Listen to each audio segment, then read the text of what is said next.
Hello అండి అందరికీ. ఈరోజైతే నేను ఒక వెరైటీ కూర చేస్తున్నాననమాట. చాలా రకాలు కలిపేసాను. క్యాప్సికము, టమాటా, మీల్ మేకర్, బీన్స్, ఇవేంటి స్ప్రింగ్ ఆనియన్స్ అంటారు కదా, ఉల్లికాడలు, ఇవన్నీ వేసేసి ఒక వెరైటీ కూర అయితే చేసేసాను. అది ఉప్పు కారం వేయకముందు అయితే అదేదో సలాడ్ లాగా ఉందనమాట.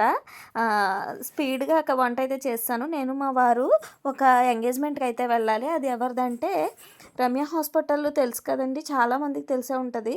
రమ్య హాస్పిటల్ కాకినాడలో చాలా ఫేమస్. ఆ మేడం గారు వాళ్ళ అబ్బాయిది ఎంగేజ్మెంట్ అంట. ఆ ఎంగేజ్మెంట్కి వెళ్తున్నాం అనమాట. ఇదిగోండి నేనైతే రెడీ అయిపోయాను. ముందు ఆ నల్లపూసలు వేసుకున్నాను, తీసేసి మళ్ళీ నెక్లెస్ పెట్టుకున్నాను అనమాట. మేము అప్పటికే భోజనాలు చేసేసాము. మేము వెళ్ళేటప్పటికే 12. ఇంక వెళ్ళిన వెంటనే భోజనాలు చేసేసాము. మేము వెళ్ళిన భోజనాలు చేసిన తర్వాత పెళ్లి కూతురు వచ్చింది. అప్పుడు స్టార్ట్ అయింది ఎంగేజ్మెంట్. చాలా లేట్ అయిపోయింది అనమాట. ఇక్కడ స్పెషల్ ఏంటంటే రిటర్న్ గిఫ్ట్లు మొక్కలు ఇచ్చారనమాట. నేనైతే ఫుల్ హ్యాపీ అయిపోయాను. ఒకటేమో స్వీట్ లెమన్, ఒకటేమో జామ మొక్క తెచ్చుకున్నాను.